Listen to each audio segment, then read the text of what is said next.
अस्सलाम वालेकुम जी। अच्छा जी, एक दोस्त का कमेंट आया कि भाई जूते तो अच्छे पहन लिया करें।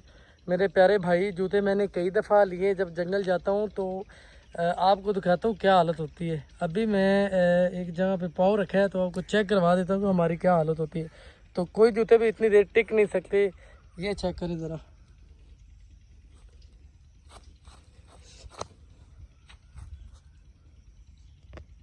ये चेक करें। इसके अलावा ये भी चेक करें, और ये भी काफ़ी जगह ये इतने छोटे छोटे ज़ख्म होते हैं, हम तो इसको इग्नोर कर देते हैं। और काफ़ी जगह से मैंने जूते लिए हैं, वो मुझे टूट जाते हैं। एक मंथ बड़ी मुश्किल निकालते हैं।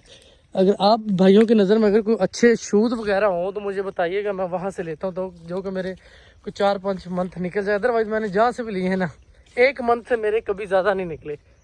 तो नीचे कमेंट में बताइएगा कहाँ से अच्छे मिलते हैं जो मेरे कम से कम 4-5 मंथ तो निकाल सकती हूँ।